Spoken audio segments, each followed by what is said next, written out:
Welcome back to the Brilliant Fertility Podcast. I'm so excited for our guest today. I've had the pleasure of meeting Jen in person. We have Jennifer Edmonds. She's a yoga, Pilates, meditation, and breathwork teacher with over 15 years experience. She specializes in fertility and women's health. And during her own fertility journey, she found the practice of fertility yoga, which enabled her to ease anxiety while trying to conceive and relieve chronic insomnia, rebalance thyroid conditions, and eventually fall pregnant naturally. Jen, I'm so excited to have you here and to share you and all of your goodness with the world. Oh, thank you so much, Katie. It's an honor to be here. You are one of those like bright shining stars in this space where you just have this beautiful energy. And when I met you in person last year, I thought I have to work with this person more. So it's wonderful to be here. Thank you. Well, ditto, right? I felt so similarly. It's like, Look at why do us, you have to be on the other fangirling. side of the world? I know, I'm sorry about Oh. that. Well, thank you for being here. One of the things that I usually like to start off with is just getting curious around like, how did you come to this place of incorporating this into your life and your work and the world now? Hmm. Look, it is a long story. Let's do the abridged version. So, when I got married when I was 33, my husband and I were so excited to start for a family. We were both relatively young in the scheme of fertility, and we had no health issues. We thought it's going to happen. It's going to happen so easily. But sadly, that wasn't to be. And I went off birth control, and my cycle never returned. And fast forward a year and a half, where my cycle still hadn't come back, I was diagnosed with having gone through early menopause at the age of 34.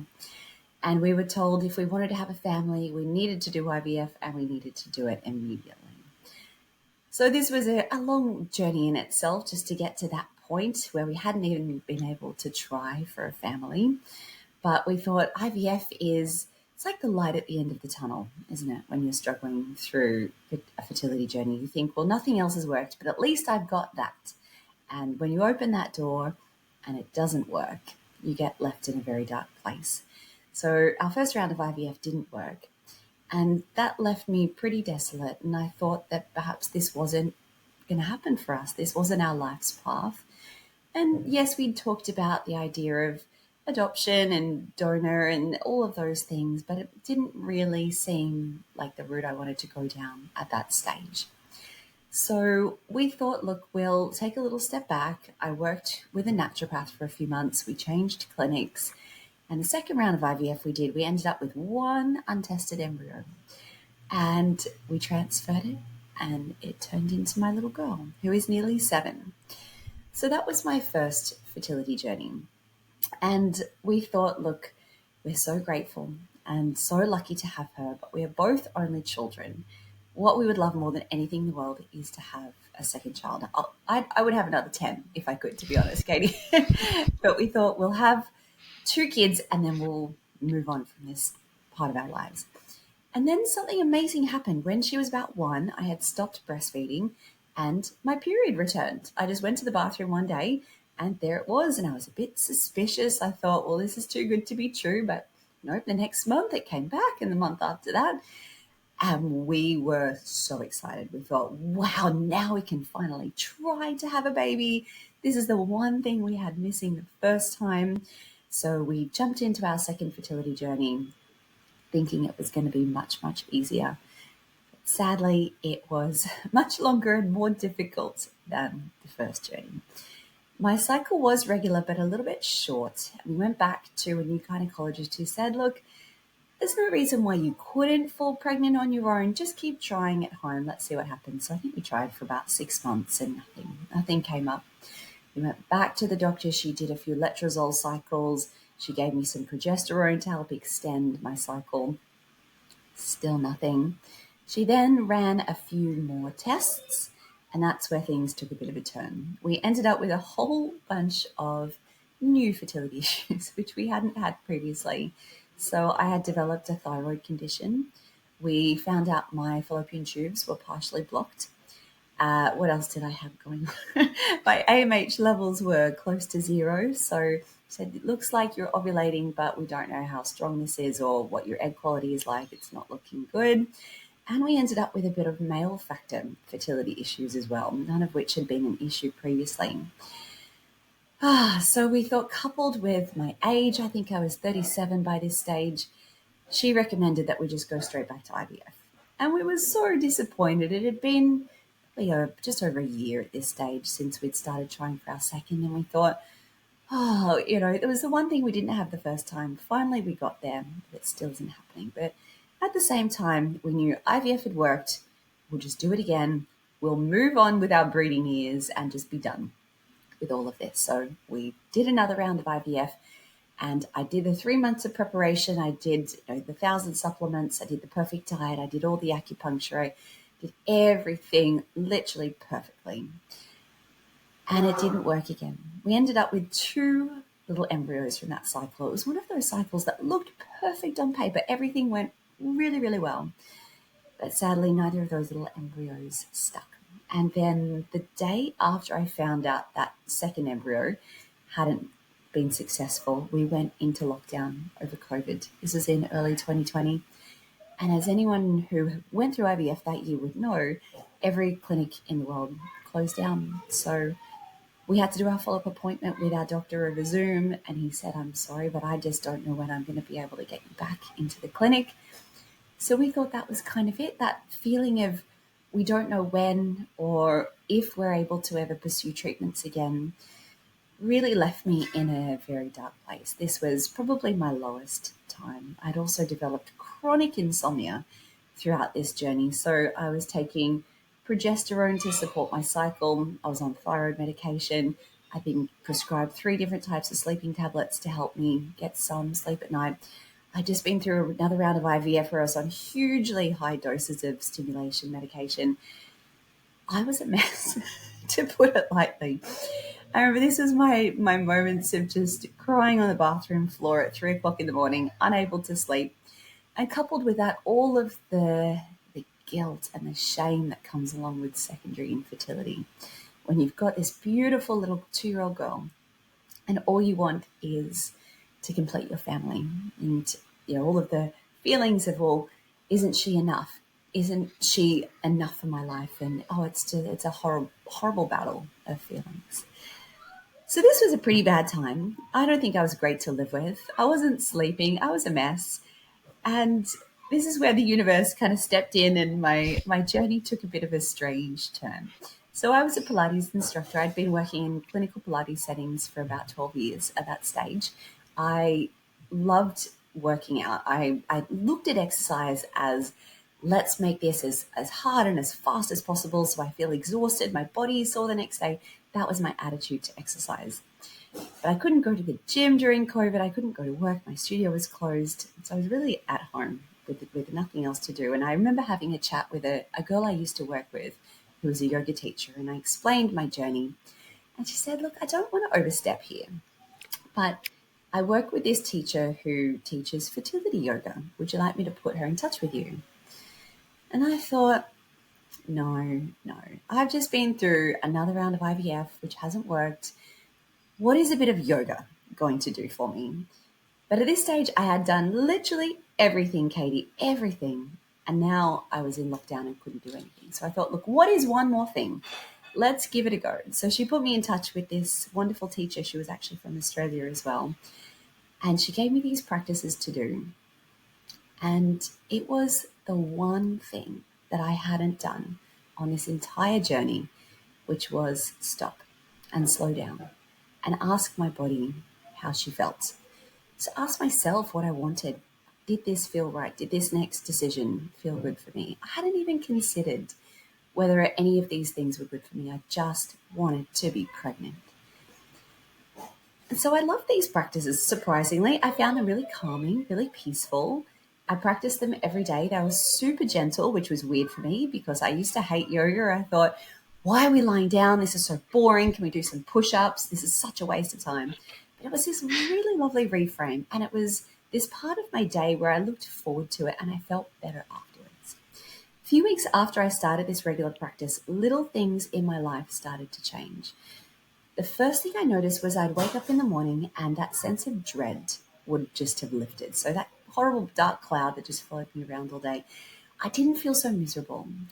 And I probably was a lot nicer to my husband at the same time. I felt more present with my daughter. I felt like I could just sit with her and be with her and not be stressing about the future and will I get a sibling? Will I ever not be an only child? All these things. I just could be with her. That was really big for me. And then bigger things started to happen. My insomnia disappeared, which was life changing. I remember I woke up the first morning after I'd had like solid 8 hours sleep. I felt like a new human. It was bizarre. And that was it. I stopped taking sleeping tablets after that. It was incredible. And then my thyroid started to rebalance. I would go into the doctor and get my labs done, and reports would come back like my thyroid had started to get better, and I hadn't changed my medication or anything else. And then in July of that year, I fell pregnant at home naturally. And this was the most unexpected thing in the world. We were so excited and so shocked. We thought, oh my goodness, our journey is over. We have done it. I went to the doctor, got my bloods done. Everything was looking great. Went back a couple of days later. Everything was rising. We were so, so, so excited. But sadly, we lost that baby at 8 weeks. And don't get me wrong, this was a really, really dark time. It was really hard for me.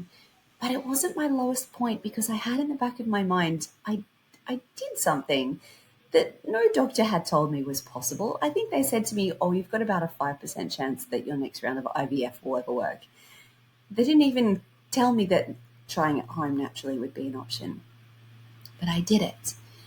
And I thought, I can do it again. But as someone who has a very exercise science focused background and has always worked in sort of more of a clinical setting in terms of exercise and post rehab work, I thought, I want to know why. I want to know the science behind how this had such a big impact on my body and my overall health. So I went back and I retrained as a yoga teacher, and I absolutely loved being a student again. It blew my mind. It was so different to every other bit of training I'd ever done. And then I found a school that specialized in yoga for women, pre and postnatal work, hormonal balance work, and fertility. So I dove into all of that. I started applying all of the principles of this practice into my own life. And then at the very end of 2020 in December, I fell pregnant again, naturally. And that little boy is now 3. So that is my journey. That is what led me to do the work that I currently do. And that's what brings us here today. It's 7 years and 12 minutes. That's not too shabby. I did it. But what a journey, and I can relate to so much of it. And I know that so many of our listeners can, and I hope that those little pieces of inspiration of knowing, like, you know what, even though something like IVF that's given as like the Hail Mary pass, even when that doesn't work, it doesn't have to mean that things are over.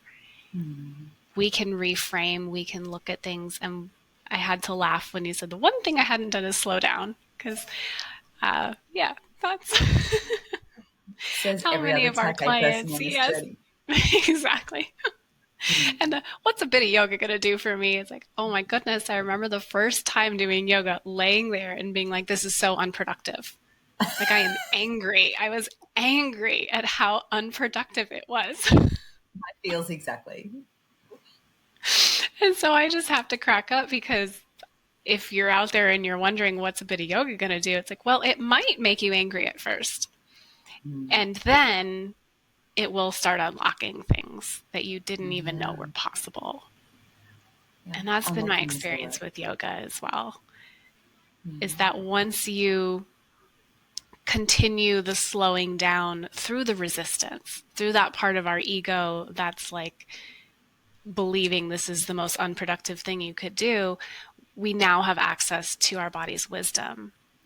And through the breath and through these poses and through this connection with the body and being present, there's so much possibility. Yeah. It's remarkable. It really is. And it taught me so much about my body and my cycle. And it was a gift. It really was. So now that you are trained and you have taught in the science of yoga and how it helps fertility, talk more about how yoga specifically supports our fertility and our hormones. So there are two things I think that yoga does for your body physically. There is that little extra woo woo spiritual element of yoga, which I think a lot of people really get into. But for me, learning and seeing on paper why it had such an impact really helped to give me that feedback as to why it had such a big impact. So the two things that it does really well is it's able to increase circulation and blood flow through your body. So we know that blood is the body's delivery system for nutrients and for hormones. So without good blood flow, and in Chinese medicine they call it like that stagnation, that blockage of energy, all of the nutrients and hormones through the body are not going to get to the areas that they need to get to. And any exercise will increase circulation within the body. But the thing that yoga can do is we can target where we need that blood flow to go. So if you are holding a lot of tension and tightness in your hips or your pelvis, which is very common if you have gone through a really stressful time, because one of the first areas that tenses up when you go into fight or flight is the hips. They get ready to run. So if we are holding all of that tension in the hips over a long period of time, it can start to restrict the flow of blood to that area. So we can do all these beautiful poses to open out the hips, relieve tension in the pelvis, the lower back. I see often that menstrual cramps will start to relieve when we do a lot of these poses as well. And we can also do these poses that we call inversions. So you see things like a downward facing dog or a bridge, where you lift your hips higher than your heart. And that sends the blood flow towards the brain. And that sends all of that blood flow towards both the throat, the thyroid gland, the pituitary, the hypothalamus, and it nourishes all of those glands. And when you come out of that inverted pose, it then sends the blood back down through the body to where it needs to go. So it is so fascinating to think that yoga was designed like thousands of years ago in northern India, and they didn't have any of the kind of research or technology to back up what they were doing. They just sort of intuitively knew that these things had an impact on the body. But now we know that we can actually see through studies that it actually has an impact. But I just find it fascinating that they intuitively put all of this together without knowing that. So that's the first thing that we're able to do. The second thing, and this is the piece that I think really made the difference for me, is yoga's ability to regulate your nervous system. And we can talk about why that is so, so important on a fertility journey. But it gets you out of this state of hypervigilance of go, go, go. What's the next thing on my to-do list? I'm terrified this next pregnancy test isn't going to be positive. All of the needles, the scans, the procedures, like it is such a buildup of dysregulation when we are struggling to conceive. And yoga gets your brain out of that state, out of that fight or flight mode, and back into that parasympathetic state of rest and digest, where your brain can go, everything is well. There is no need to be on that kind of, oh, what's the next thing that's going to go wrong kind of feeling. And it just allows your body to come back into that place of, like that sigh, that relief. And those things combined, I think, are what makes this practice together so, so valuable. Agreed. And I know that even when people hear the science behind it and know that this can change the physiology and the blood flow and how the hormones are working, they may still also be hesitant to actually get started with a yoga practice. So, how would you encourage someone who's maybe never had a yoga practice, or the yoga they're doing is like this high intense flow yoga that may not necessarily be the Mm, same as how your fertility yoga practice goes? What does that mm. look like for a newbie? Definitely. I like to remind people that it is not a fancy upside down pretzel twisting pose kind of form of yoga. It also isn't something new that I've invented or that anyone else has invented. The thing that makes fertility yoga different and special is that we change the practices and the poses depending on where you are in your menstrual cycle. So for me, the menstrual phase, like the bleed phase of my cycle, was the hardest part for me to switch into this idea of I need to rest, because as growing up as women, we're told, oh, you've got your period, take some pain relief, pop in a tampon, carry on as normal. No, we are not the same at every day of the month like men are. We have this beautiful fluctuation, this lovely dance that our hormones do throughout the month. They rise, they fall in this beautiful, beautiful balance. And when we are bleeding out, bodies need to come into rest. This is not a time to be getting up at 5 a.m., going to the gym on an empty stomach, pushing yourself as hard as you can. So at that time of the month, a lot of the work that we do is restorative, where we're literally lying around on pillows. It is heavenly. As we get into the follicular and ovulatory phases, that is where we start to increase a little bit of the energy and the intensity. So you see a lot more of that vinyasa style flow where we come up to standing back down to the mat. It really gets that blood pumping, getting everything circulating. Around ovulation, we want to start to incorporate some poses to really draw that energy down to encourage that really strong ovulation. And again, create that heat in the body that we need for that peak part of the month. And then as we get into that 2-week wait or to that luteal phase, we know that two things are going to happen if you're trying to conceive. Either you're pregnant and your body is gearing up to do the biggest job it has ever done in its life, or you're not pregnant and your body is getting ready to bleed again. And in both of those cases, we need to, again, support the body and come back to a little more of a state of let's find calm, let's come into regulation, and let's remind the body that now is a safe time to conceive. Or if your period's about to start, the energy and the hormone levels are dropping, and we need to support that as well. And it's such a gentle practice. And I didn't learn about cycle syncing until I was in my late 30s when I started fertility yoga. And I felt so ripped off that this was something Yep. that had been there my whole life. I had been a woman for 38 years by this stage. Not once had someone mentioned that I needed to change perhaps the way I exercised at different times of the month. And when I did, my cycle naturally lengthened out. It became more regular. I would ovulate more consistently.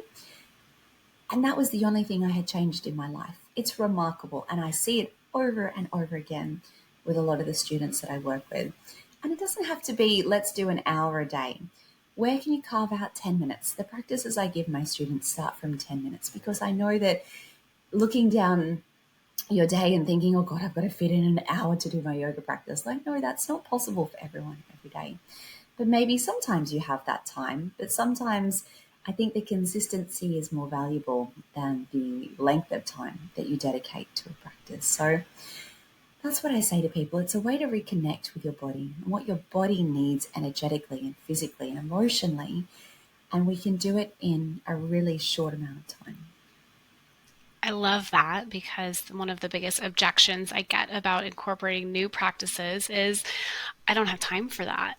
But Yeah. everyone has most likely 10 minutes. I believe that equates to about 0.001% of your entire day. And, for anyone who might be like me and get a little caught up in a scroll, you could very likely set some kind of application on your phone to stop you from scrolling and remind you to do your yoga instead.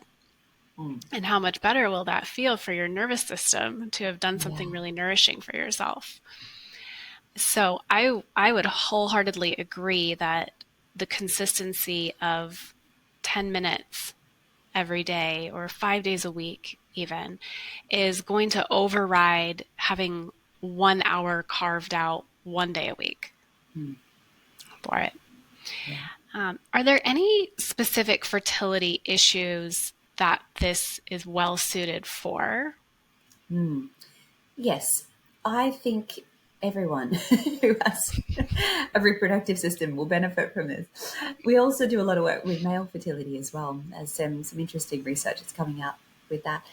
So the most of the women that I work with, look, they have a very broad variety of fertility issues. So everything from PCOS to endometriosis to those women who are more like me, where they've got low AMH, high FSH, and cycles are looking a bit patchy. I also work with a lot of women who have hypothalamic amenorrhea, so their periods have stopped for whatever reason, and we work to really help support the body and bring back a regular cycle.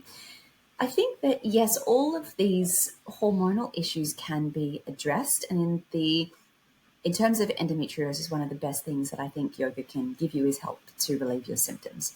I'm not ever going to claim that yoga would help heal endometriosis. I think anyone telling you that might need to run a mile from.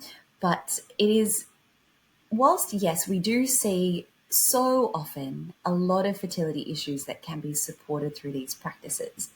The main thing I think it gives you is being able to bring back like a sense of control on your own journey that isn't just I'm handing my body away to doctors and tests and procedures and all these surgeries that we go through, but it's what can I do naturally to support my body. And it's because it's such a gentle practice and it's something that you give back to yourself. So it's not I've got to, take another supplement. I've got to restrict myself further with what I eat. I've got to make these appointments to go to all of my acupuncture, my hypnosis, my fertility massage, all of which I did, by the way. It is a way of giving back to yourself. And whilst, yes, it can help to synchronize a lot of the hormonal imbalances that we have, what I think it does best is gives you that sense of calm and peace that you can take through your pregnancy and into new parenthood, because you can override your hormonal problems. You can take the drugs, you can do all the things the doctor says. And I did that. And I got there. I got the baby. But look at what happened when I tried to conceive again. Did that set me up for an easy journey the next time around? I think that pushing and just give me the medication, give me the drugs, I'll do whatever you say.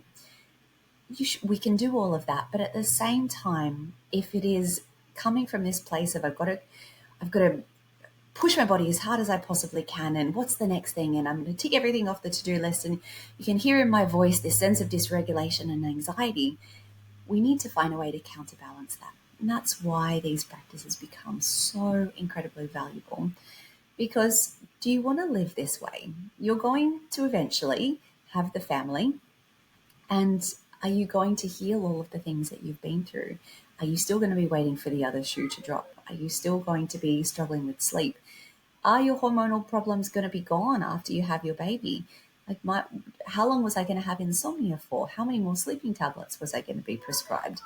Yes, you can push and get the baby that way, but is that going to make your life better in the long run? So that's why I think that, yes, we can look at it as we're going to help balance out whatever hormonal issue you might be having, but it's going to make your life easier in the long run as well. And I think that's the really valuable part of all of this.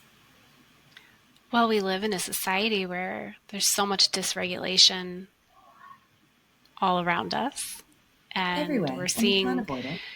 you can't avoid it. And especially, we have this availability of information 24/7, and we have the news in our palms 24/7, and to have another tool to help us stay regulated, I find that for me it is very helpful for my hormones and premenstrual symptoms and period cramps, but it shows up in my parenting, and it shows up in, the engagement that you have with others in the world. And so not only is this going to support your hormones and your blood circulation, but every interaction that you have with someone is impacted. So the ripple effects from something as simple as doing yoga for 10 minutes a day can be quite profound.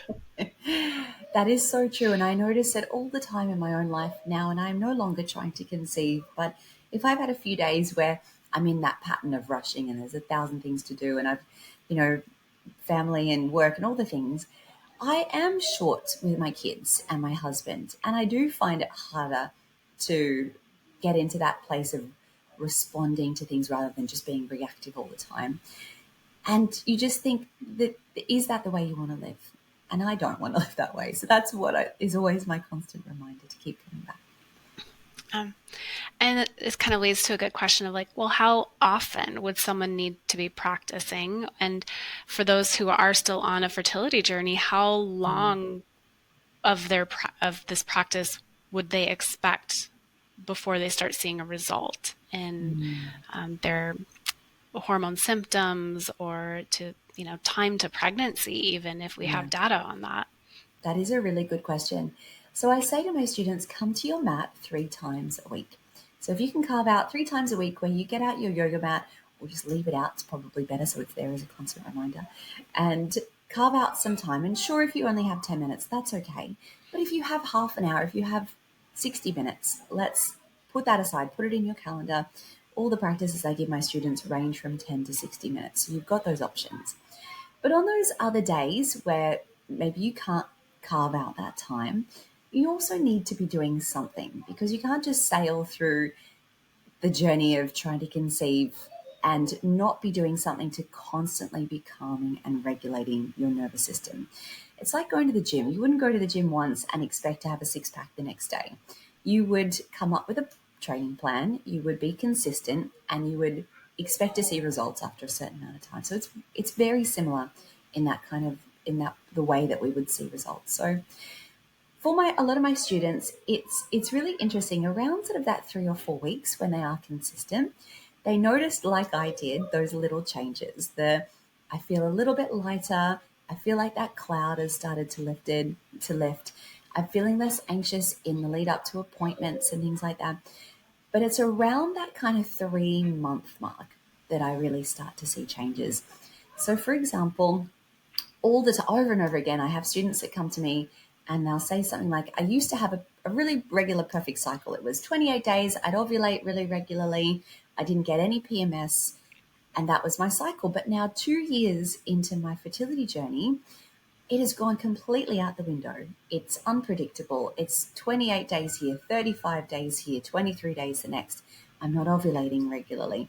I'm now having horrible PMS. My sleep is suffering. I can't concentrate at work. All of these things are a sign that the disruption of those beautiful reproductive hormones that we have been impacted by cortisol, which is our main stress hormone.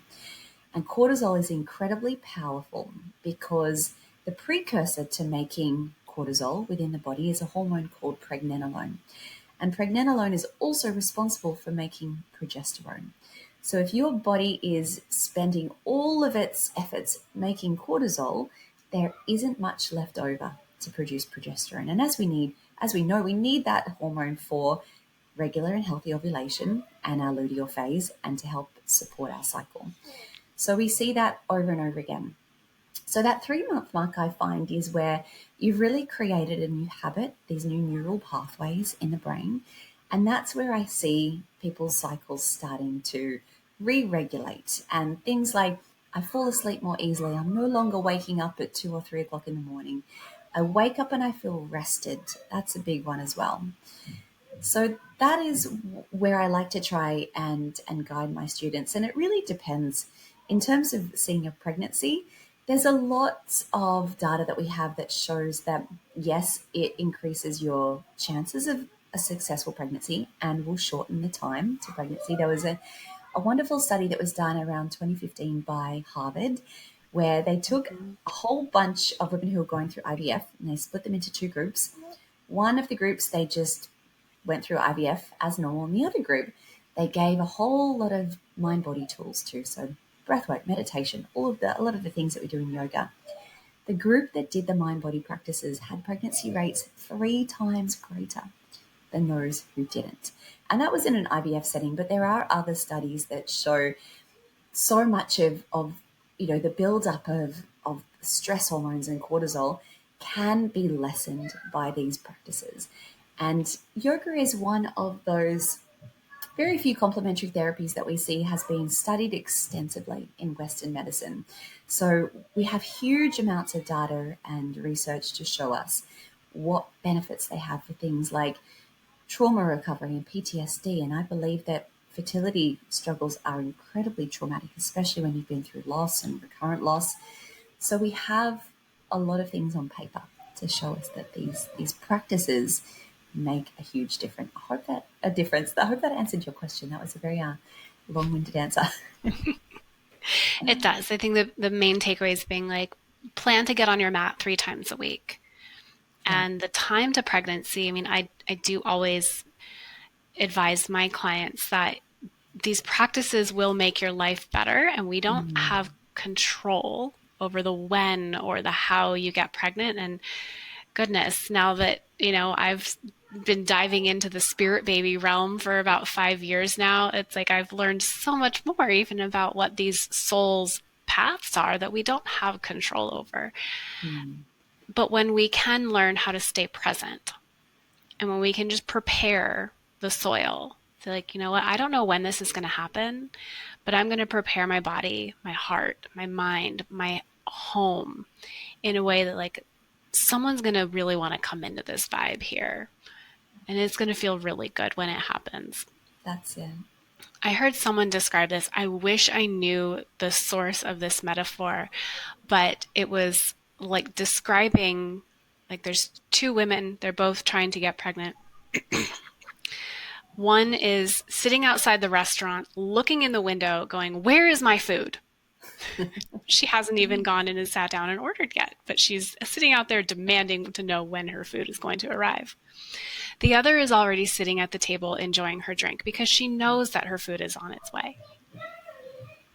And I thought, like, goodness, similar to how you were going into like the feeling of like pushing and wanting to know when it's going to happen and what else can I do. It's like you can feel that energy it's so demanding. It takes so much from you to stay in that state constantly. So when you Mm, can learn some tools and practices to really rebuild the trust and the connection in your body and the trust in this soul's timeline, and maybe even connect to that soul, which I believe that yoga really helped me to do for mm. my second pregnancy, it's a very different feel. A A very, very very different different feel. feeling. Mm, Yeah. So since you had such two very different pregnancy experiences, well, three very different experiences, but with the pregnancies that resulted in your children who are now Earthside, is there anything that you would, knowing what you know now, that you would tell yourself 7, 8 years ago as you were trying to conceive your daughter? mm. I would learn to tap into that energy of my baby. I had a moment where I was starting my yoga practice, and my teacher said, I want you to put your hands on your belly. I want you to close your eyes, and I want you to ask your body if she has any messages for you. And I thought, that's weird. Why would I do that? Now I do it every day. And I get my students to do it every day. And this is, where yoga takes it a little bit of a woo-woo turn, and where people really get addicted to it. And I'm not religious, so being able to do something like this felt super weird for me. So I did. And clear as day, this message came into my head like someone was just screaming in my ear. My body said, "You never gave me a chance." And I got chills. I started crying, and it was so true. It was the one thing I hadn't done. How did my body feel throughout all of this? I didn't care how my body felt. It wasn't pregnant. That wasn't good enough. That was a fail. I was so ashamed of myself. My poor body was just crying out desperately to be heard and listened to. So that was a huge turning point for me. And that led me into connecting with the spirit of my baby, which you mentioned, and being able to tap into that energy of, well, this isn't actually just about me. This is about creating a life for somebody else. That is huge. And when you start to zoom out and look at it from that perspective, I think, wow, like that's a huge responsibility that we have. And it's something that we shouldn't take so lightly or ignore. So I wish I could go back and tell myself that when I could connect more deeply to my own body and what she needed, that opened up that beautiful realm of possibility to what my baby then needed. And I felt like that open communication channel just went through. And I'll just give you a quick story. I did a spirit baby session with a beautiful woman who was a medium throughout my journey. If you want to get super woo, I recommend it to I do. everyone. I Oh, do yeah, want to get super totally. woo with you. Let's do it. And I was, I was well into my yoga practice by this stage. It was after I had had my pregnancy loss. And she said, I see a little boy, and she described his hair color and his eye color. He's got red hair. Neither my husband nor I have red hair. And she described his personality down to a T. And I took that away and I was like, oh, that's very cute, whatever. And he is 1,000% everything she described. And how could she have known that? Like, red hair is quite rare. And so I thought that gave me that real sense of just being able to sit in that relief of my baby was on the way. And just as you said, Katie, I can't control the when or the how, but I can control the why. The why do I want this? Why do I want this baby? And I used to look at it as I just want to be pregnant. But no, you don't just want to be pregnant. And you don't just want the baby. You want the life. You want the journey. You want the family. You want the experiences of having this little being in your life. And that's what I was missing. And that's what I would go back and tell myself is the getting pregnant is going to be a short time of your life in the scheme of things. Sure, it might feel incredibly long, and it is for so many of us. But when I look back at my life when I'm 70, 80, 90 years old, I won't even focus on that anymore. So I wish I could tell myself that. And anyone listening, I hope that resonates for you too. Thank you. Thank you for getting woo with me and sharing that story about your son. We should get more woo. We'll do another episode where we just get fully woo into it. I would love to put that on the calendar because I love getting into the spiritual realm of this is apparently where my human design is meant to point me, which I'm still learning to lean into. But thank you so much for sharing your journey and the power of yoga.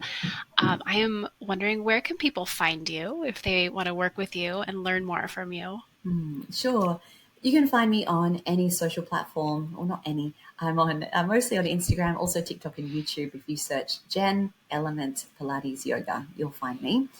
And at the end of this month, I actually have a really wonderful training series available that is free for everyone who would like to come and join. If you want to meet me, learn a little bit more about these practices and feel how they can have an impact on your own body. I love running this series. It's something I only do once or twice a year. And you can come and meet me for 3 days in a row. We do different breathwork practices, guided meditations and visualizations. We do some yoga flows. And it's a way to start using these practices within your own life and to see how they might support you on your own journey. So if you are interested in joining me for that and coming and learning any more about me, I will send you the link and you can put that down in the show notes. But in the meantime, you can reach out to me anytime if you have questions. You've heard this conversation and you just want to say, hey, I heard you on Katie's podcast and I sound really interested. I would love to connect with you. So send me a message, an email anytime. It's always me responding, not a chat bot. So I would love to connect with anyone who... I can attest to that, having stalked you to realize that we were at the same conference because I followed you on Instagram and I was like, hold up, we are going to the same place. So cool. It was the universe just has some timing sometimes, doesn't it? It does. So the link to the 3-day series will be in our show notes as well as Jen's website and social media. So you can find her and learn more about incorporating yoga into your fertility and your life, because it truly is such a powerful practice for life. Jen, thank you for being here. I look forward to our very woo-woo conversation for the future. Me too. Thank you so much for having me today, Katie. It's amazing.